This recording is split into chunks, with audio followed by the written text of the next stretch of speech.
Hi you guys, welcome back. As promised, I am back with another video. For those of you who are just now coming across my channel, my name is Crystal and I am a certified trauma recovery coach. Okay, today we are going to be talking about self-awareness. Okay, now it's pretty self-explanatory, the term self-awareness. It just really means becoming aware of oneself. Okay, but there are many different layers to it, especially when you are on your journey to heal. The biggest thing that I want to say, the first thing that I want to say when it comes to self-awareness is not you one day you just wake up and you're like, oh, I'm gonna start doing this, I'm gonna start doing that. Like, no. Okay, I know, like, at my age, it's been times where I was like, dang, imagine how much further I would have been in life had I known then what I know now, right? But the thing is, it's like, would I have been ready to accept and implement the knowledge that I have now in my life back then, right? So the first thing about self-awareness is, are you ready? That's the first question you need to ask yourself. Are you ready to put in that work? Are you ready to deal with those things and that trauma that lingers? Because what my mama used to tell us as kids all the time is, you can lead a horse to the water, but you can't make them drink. Okay, and in the beginning of my coaching experience, I kind of struggle with that. And even just as a human being, outside of coaching, I am someone who always wants to see those around me doing good, and being their best selves. One of the misconceptions I had when in regards to myself is like, I don't need nobody to tell me anything because I'm already my biggest critic. I've always been the hardest on myself. But that wasn't self-awareness. That was really a trauma response. It was a trauma response to me needing to prove that I was worthy or that, I deserve some type of recognition. Now, again, that stemmed from childhood experiences. I am the youngest child of 7. So a lot of times it felt like I was overlooked or like I had to work harder to be acknowledged or to be accepted. Okay. And it wasn't until I got a little older and, I got to a place to where I got tired of picking myself back up. For me and my community, my environment that I was raised in, it was always like, oh, doesn't matter how many times you fall, it's about how many times you get back up, type of thing, right? But again, that creates trauma too, because now you're thinking, you are subconsciously implanting this idea that you're okay or you can function in instability, right? Because again, things don't have to be perfect, they don't have to be good, because I know that I can pick myself back up. I know that I could, no matter how hard things get, I'm gonna figure it out. But that constantly puts your body in a state of stress, a state of, kind of like fight or flight. When things like, and then you start expecting bad things to happen. You start expecting yourself to have to continuously pick yourself back up. Okay. So, again, self-awareness are you ready? Are you ready to start that journey. Okay?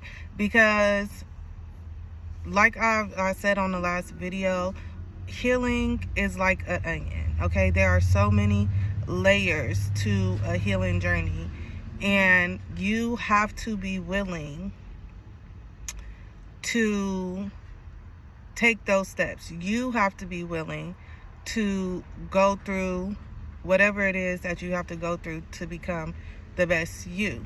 Okay? My job as a coach is not to convince you that you are ready.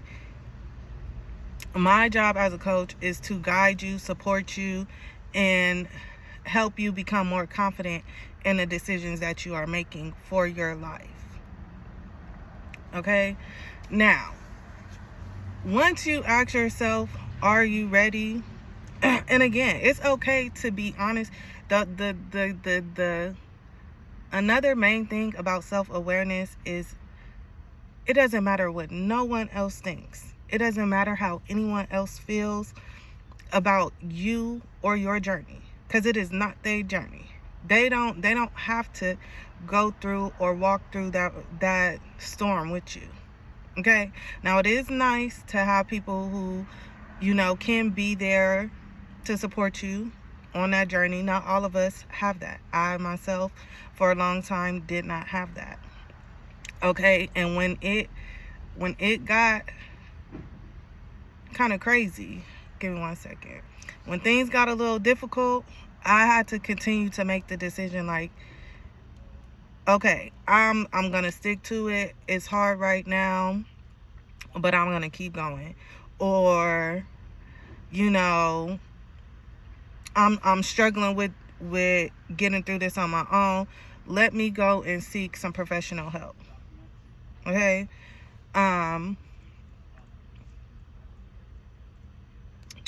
Sorry, y'all. I'm losing my train of thought.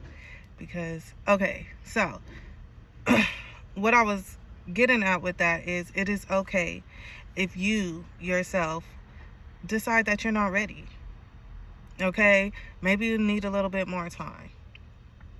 Maybe, you do feel like some of the things that are bothering you are a little too heavy for you to carry by yourself. Maybe you need to find a support system. Maybe you need to go find a therapist or whatever type of support will help you on your journey. Okay? And that's fine. It is fine to say, no, right now in my life, I'm not ready. Okay? Because another thing is, and something that me and my sister talk about all the time is that as a mom, as a single mom, okay, raising kids and trying to heal and trying not to pass on trauma, it was a lot. Okay? It was a lot. But again, that is why I am so grateful for the support that I did find along the way, because again, trying to do it on your own sometimes can be a lot. Okay? Now, if you are in a position where you're like, you know what, I'm ready. Again, for me, I got tired of picking myself back up. Okay? I got tired of always having to be strong, always having to figure stuff out. And again, for me, it was just different. It was different when I was by myself and I didn't have kids and I didn't have, little people depending on me. But when I hit that rock bottom as a mom, I was like, oh no. Okay? I don't want to do this. The instability that I had as a child and as a young adult, I don't want to be in that position with my kids. And that was kind of the green light for me to say, you know what? Something has to change. Okay? What am I doing in my life that keeps leading me here? Or what can I do different to not end up here? Okay?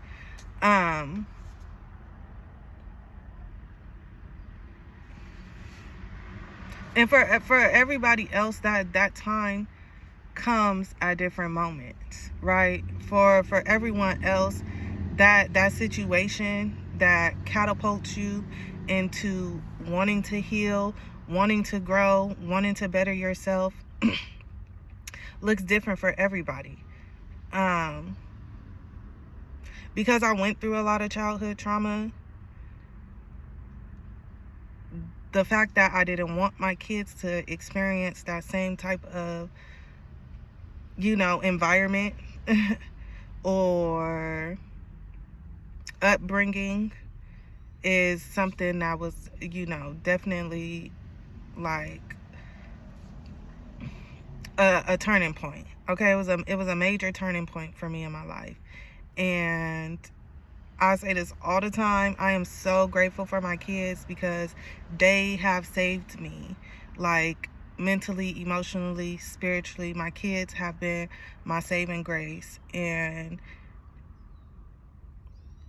when I think back on it, like, I do remember when I was pregnant with my first kid, I kind of started my healing journey, and I'm using air quotes because I wasn't even really serious about it. I just know that I was excited to be a mom, and I didn't want to be the mother I had to my kids. So I did take being a mom very serious. I don't know what this is. Sorry, you guys. And it was a slight turning point for me, but I had so many other things to work on. And even though I did show up as a good mom, I still had other things that I needed to work on, people pleasing and just a lot. I just had a lot of other things to work on. And again, it wasn't until I hit rock bottom and I was facing eviction and had to be away from my kids for a while that I was like, you know what? I'm not, no. I don't want to end up back here again. Okay? Now, a lot of people will tell you, oh, the best way to become self-aware is to start meditating, spend time by yourself. Now, I do agree with that. I do agree that there are moments where you do need to isolate yourself. And I think I talked about this a little bit on the first video, just how spending that time by yourself cancels out the outside noise, right? It helps you hear you. It gets rid of the other opinions. Everybody thinks. The thing about people in your life, right, especially when they are not healed or operating from a certain space or whatever in their own life, they can push their ideas of who you need to be or who you should be off onto you when really they need you to be that person for them. Do you guys get what I'm saying? It's not to help you become a better person. It is to help you fill a void in their life. Okay? So I do feel like that a period of isolation is needed. Now, if you got a problem, this is me being real. If you got a problem spending time by yourself, you might want to sit on that, okay? Because that too can also be a trauma response. Okay? Now, I had to find a balance because I'm used to being alone. Again, like I said, I had some things I had to work on, okay? I got used to being overlooked. I got used to playing small. I got used to being in the shadows. So spending time by myself or being alone, it kind of was something that I was already used to, but I wasn't spending intentional time alone. Okay? Now, getting back to what I was saying, meditation is not for everybody. Now, is it something good to practice? Yes. But I myself, I can't, and I'm not going to say I can't, because I can, because I have done it. But I don't like to just sit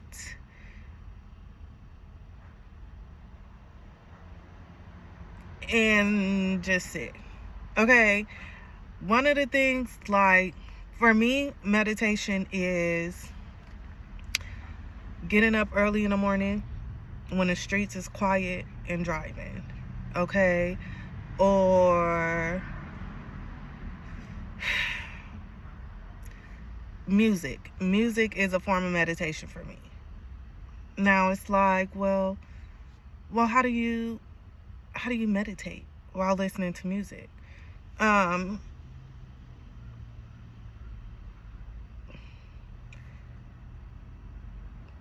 just do. Okay? I just do. Because it's like, like I'll listen to a certain song or whatever. Like, say if I'm sad and I'm listening to songs or whatever, and one song hits me deep. So for me, again, I'm a little bit more complex. I'm complex, and so again, you just have to find what works for you. Okay? So I'll go and I'll say, well, dang, like I feel this in my spirit. So let me actually listen to the words and let me try to pinpoint why, this is resonating with me so deeply. Okay, and again, driving while the streets are quiet. And something about the fresh air and, me just being on the road, that brings me a lot of clarity. And journaling. I've always been a writer. As a kid, I struggled with depression. And so writing has always been something that kind of helps me express myself. Now, for a moment, I did stop writing. Lord, y'all, if I could just take y'all to my childhood and y'all could just, have front row seats to some of the stuff I went through, baby. Okay, but anyways, I think I was probably like 15, maybe 16. I was going through some things with my mom, so I wasn't living in the house. But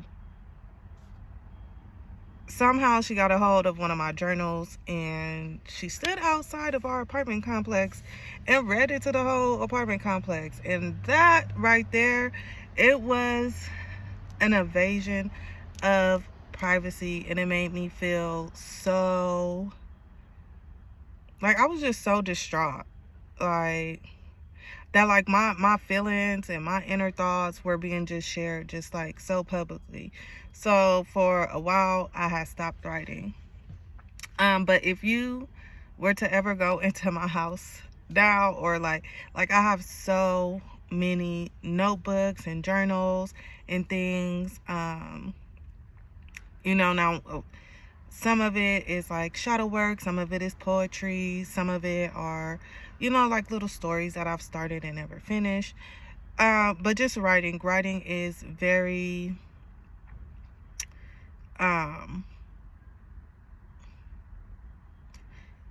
beneficial. That's not the word that I wanted to use, but we're gonna just, that's something that has helped me greatly. Okay, so again, another thing about self-awareness is realizing that what may work for somebody else may not work for you. Okay, you have to figure out what works for you. Okay, for somebody it might be, breaking things. Now, I ain't saying break up the stuff in your house. Okay, that's not what I'm saying. They have rage rooms. You can go to 99-cent store. Oh, we don't got those no more, huh? Go to the Dollar Tree, find you a few little glasses, get you a broom, dustpan, go outside, break that. I don't know. Okay. Again, for some people it may be actual sitting down, closing your eyes, listening to the serene sounds, meditation. It could be music, it could be drawing, it could be painting, it could be whatever works for you. Okay? And understand that it does not have to work for anybody else. Okay? It does not have to work for anybody else. One of the things, like with one of my mentors, we do dominant, non-dominant handwriting.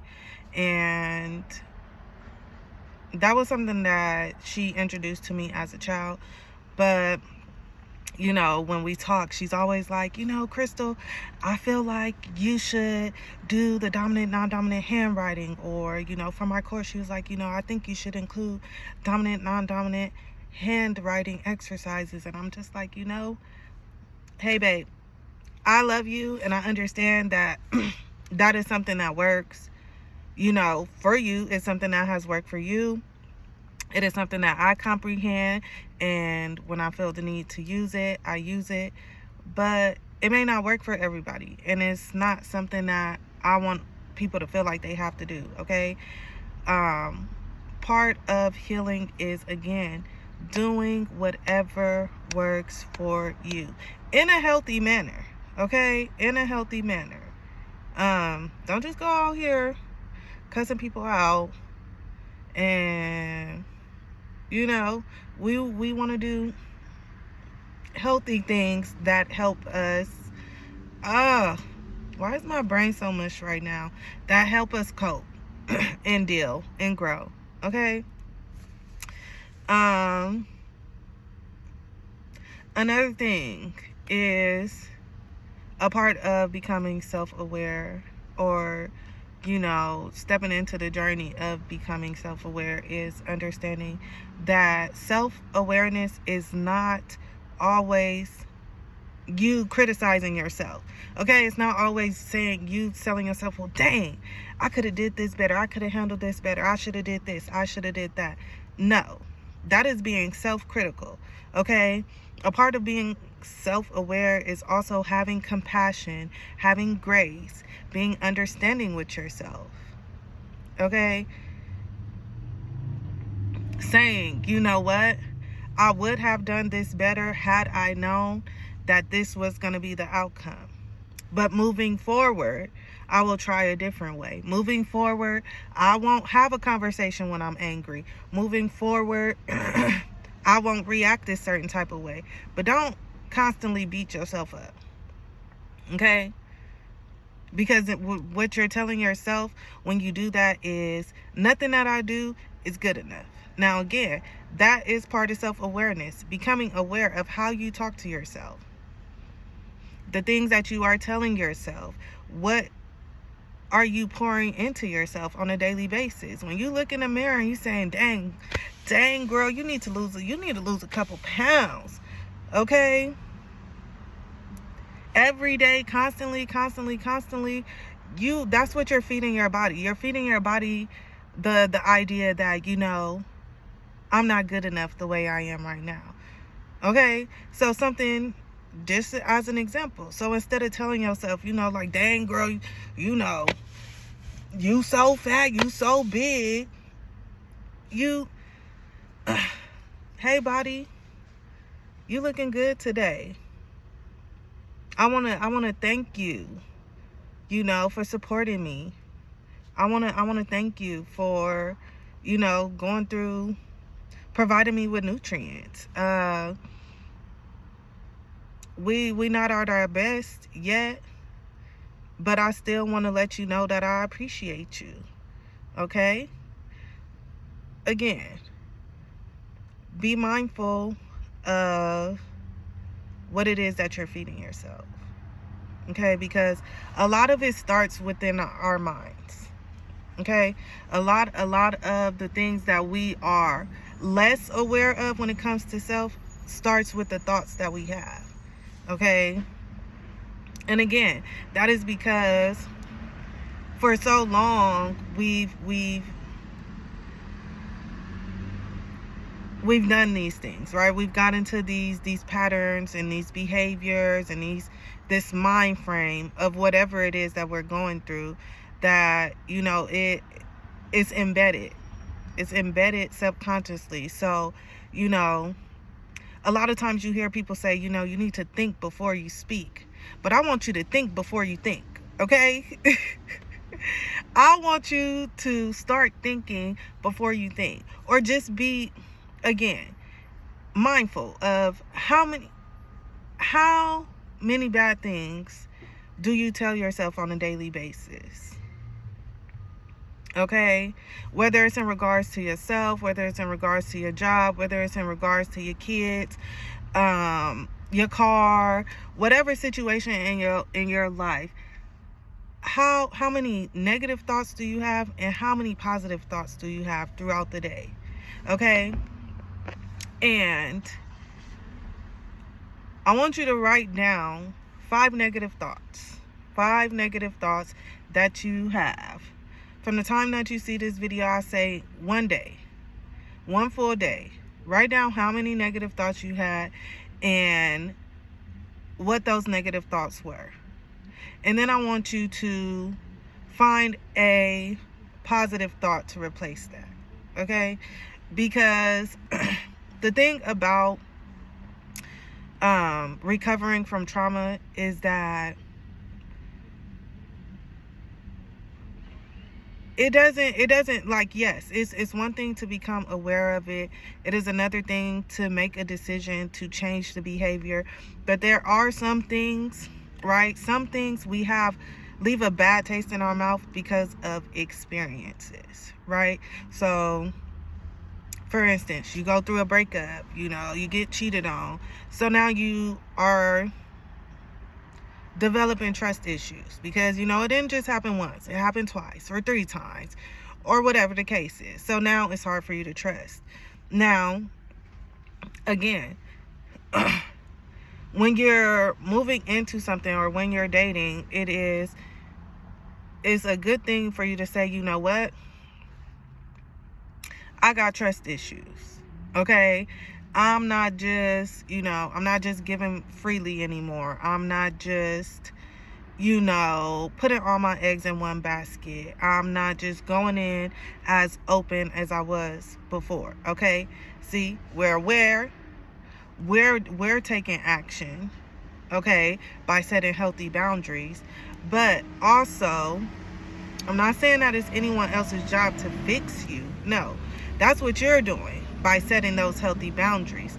But at some point, okay, you have to let someone earn your trust, right? And that shows up through consistency. That shows up through discipline. That shows up through, not cheating. Okay, but you have to be open to that experience. So that way, that part of your brain that is telling you like, oh, all men or all women are bad, gets to experience something different. Okay?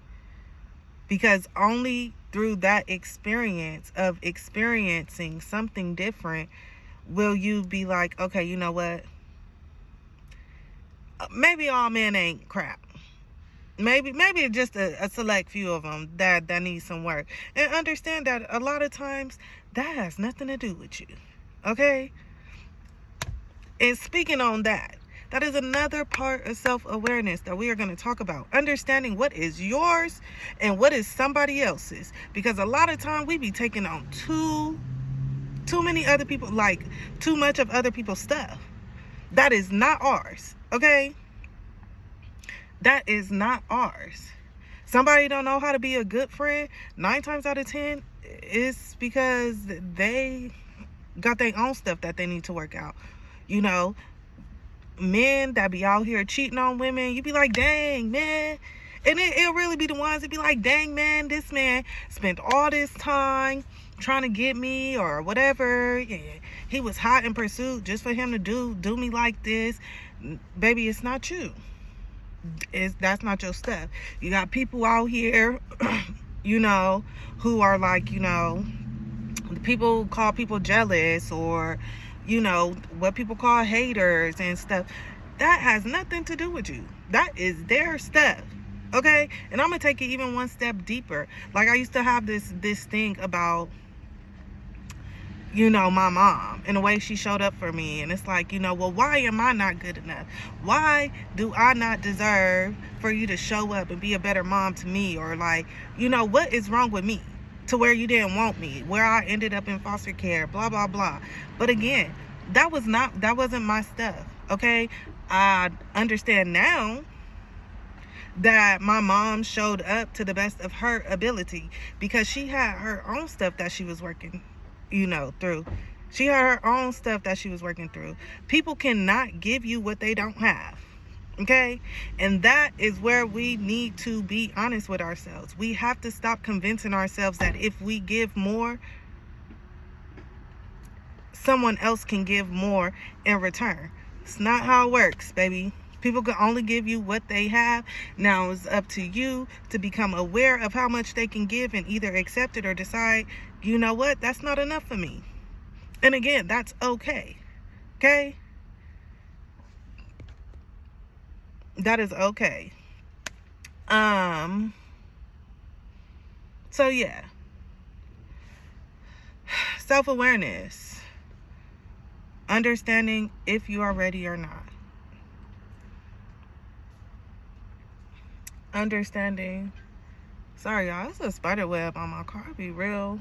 Because, baby, listen. You'll look up. You'll see a spider web. And then next thing you know, you got a little spider dilly-and dallying up in your car. I don't play with bugs, honey. I don't.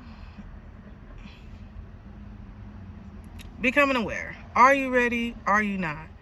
Understanding that everything that works for what might work for other people may not work for you, and that is okay.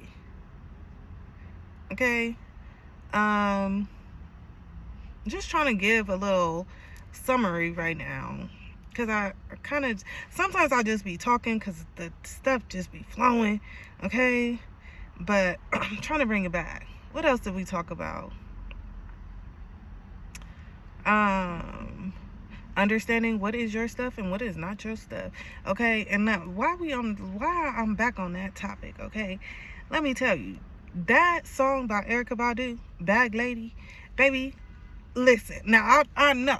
See, because I'm 31. So I was singing it, baby. I was singing it with my little chest when I was younger. Okay? But it was not until I got older, honey, that I really understood what she was saying. She said, Bag Lady, you gonna miss your bus. Because you got too much stuff. So you can't hurry up. You carrying your stuff, your mama stuff, your daddy stuff, your baby daddy stuff, your kids stuff. You got too much stuff. Past stuff, first love stuff, this stuff, that stuff. Listen, baby, you carrying way too much. And where you supposed to be, you ain't gonna be able to get there. Because you don't want to put this down. Because you want to hold on to the trauma, to the hurt, to the pain. But what God got for you is so much better than that. If you only just release it. If you only just let it go. You will be able to see that what God got for you is just so much better. Okay, sometimes we have to go through things. We have to go through things to understand that this ain't what I want. This ain't, again, like how they say, like how can you enjoy the sunshine without the rain? Okay, how can you know what love is if you ain't never experienced what love is not? How can you experience joy when you ain't never experienced pain? Now granted, Jesus, Lord have mercy. Granted, I am tired of being on the Lord's strongest warriors list, okay? But then that's when I had to say to myself, well, I keep raising my hand. Right? When he taking roll call for that list, I keep raising my hand. I keep saying, you know what, God? I got it. You know what, God? I got it. I need another lesson. I need another heartbreak. I need another testimony.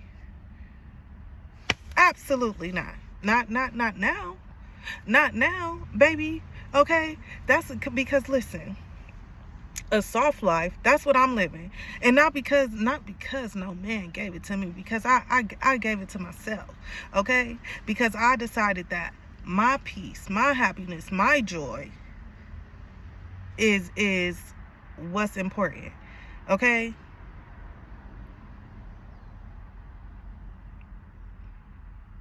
And I know y'all saying it. I know y'all saying it. I can hear you saying it. But what about the kids? What about the kids? Man, them kids. Okay?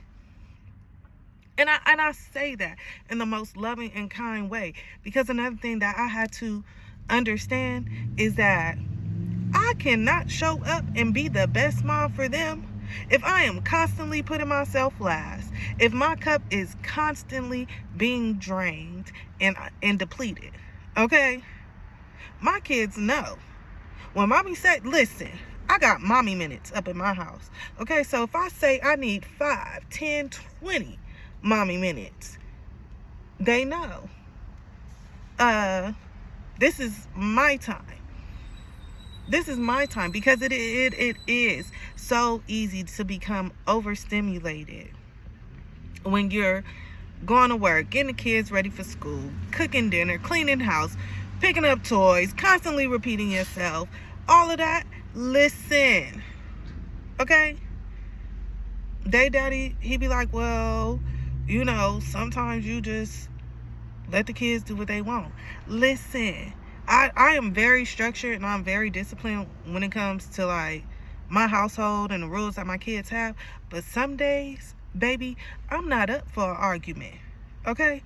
I got a 5-year-old and a 6, almost 7-year-old. Okay? Both girls. Them mouths, they be getting little. Okay? And they got their mama attitude. They got their mama spiciness. So listen, I don't feel like arguing with me all the time. I do that enough up in my head. Okay? Sometimes I say, you know what? BK, have it your way. Yeah. Because listen. No. I ain't gonna argue with you about cleaning your room, baby. I go on and clean it, master. I go on and clean it. Okay? You say you want pancakes for dinner? Yes, master. Yes, master. Yes. Don't whip me today, master. Okay? Listen. And for me that's fine, because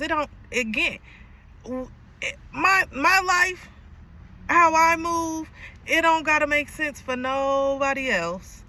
It don't gotta make sense for nobody else. Okay? So again, that's another thing that I had to learn within myself, is when it came to being self-aware, is understanding that sometimes I just need a break. Sometimes I just need a break. Sometimes I just need a day where I don't do nothing. Okay, where I don't do absolutely nothing. I just had one of them days the other day. That's why I wasn't on here. Okay, I don't want y'all to get mad at me.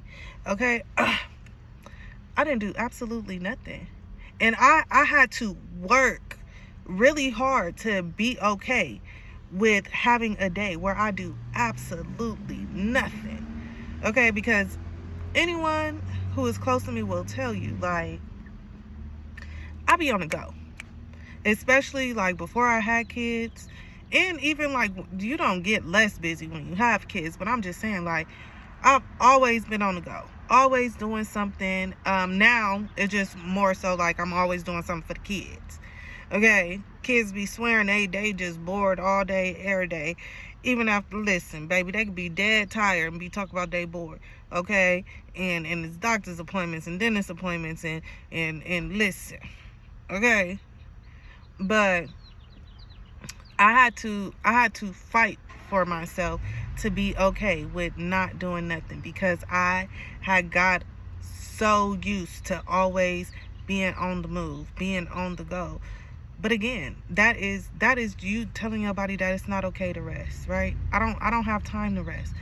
Constant state of stress, constant state of, and a lot of y'all gonna say, well, I just like being busy. No, what you think is that you have to earn rest, that you have to put in so many hours of work, or you have to reach the state of exhaustion for you to rest.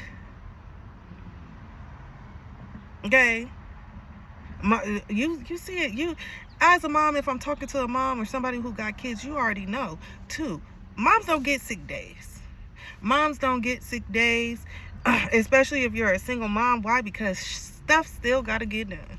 You still got to get up and get them kids ready for school. You still got to go to work, depending on what your working situation is. You know, shit, if it's the first of the month, you still got to pay them bills. Still got to cook dinner. Still got to wash clothes. Whatever, like, you still have to, right? But guess what? Guess what, baby? Nah. Baby, if I'm sick, I'm acting, oh, Lord, I'm acting like a man. My neck, my back, my world is upside down. I can't move a muscle. I can't move a muscle. Okay? And again, I'm saying all of this to say that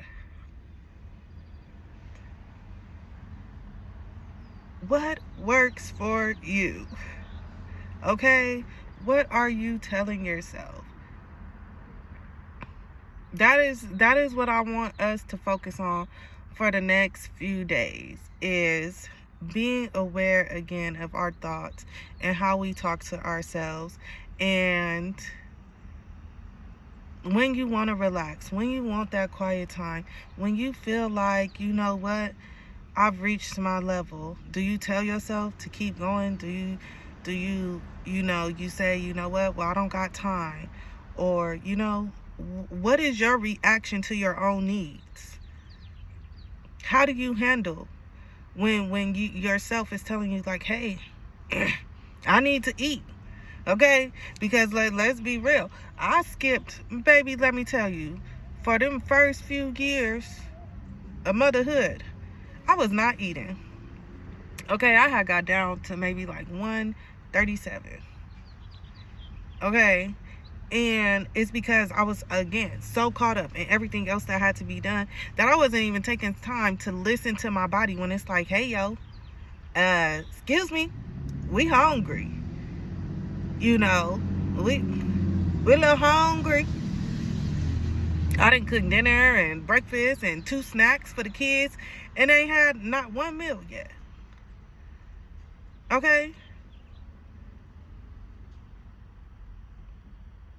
So, your first step, are you ready? Are you ready to start your journey? And if your answer is no, ask yourself, say it's okay. Well, when do you think you might be ready? Okay, not too much pressure on yourself. Again, grace, love, compassion. When do you think you might be ready? And if you say, yeah, Crystal, Coach Crystal, I'm ready. I'm ready to start today. Your first task, being mindful of what you say to yourself, how you talk to yourself, the thoughts that you have. 5 negative thoughts. Okay? Now, I don't want to hear, I don't have 5 negative thoughts. Okay, baby, listen. Listen. Anybody who say they are rainbows and sunshines each and every single day, every second of the day, they might want to go seek some professional help. Because, baby, you might be a serial killer. Okay? I ain't a killer, but don't push me. Hey. Okay, anyways. 5 negative thoughts that you have about anything. Again, whether it's yourself, whether it's work, whether it's the kids, whether it's your house, whether it's the bills, whatever it is, 5 of them. You're going to write them down. And then after that, you're going to write 5 positive thoughts for each one of those negative thoughts that you have. Okay, and I want you to say those positive thoughts out loud, because what we want to do is we want to get into the habit of replacing those negative thoughts with positive ones. Okay, because again, to just say like, oh, I don't never have a negative thought, you know, and that's not the goal. The goal is to never not have a negative thought. Baby, I be driving. My whole day could be going good, and then I'll start driving and somebody piss me off. Somebody didn't piss me off because they driving too slow or they driving too fast because they ain't turning on the green light and they, you know, running through the red. Baby, listen, driving alone make me have some negative thoughts because you get them, okay? So again, but we want to be able to acknowledge, like, hey, okay, I'm going off the deep end a little bit. Let's switch it up. All right. And with that being said, because now I'm just rambling, I'm gonna let y'all go. It's nice, beautiful, and sunny out here in California. So I hope y'all have a great day. If you like this video, give it a thumbs up. If you are interested in, you know, just joining the channel, getting some more insight about, again, trauma recovery. How do we heal? How do we grow? How do we become a better version of ourselves? Click that subscribe button. All right. Anything else? No. You are beautiful. You are loved. You are amazing. And don't you ever forget that. Talk to you later. Bye.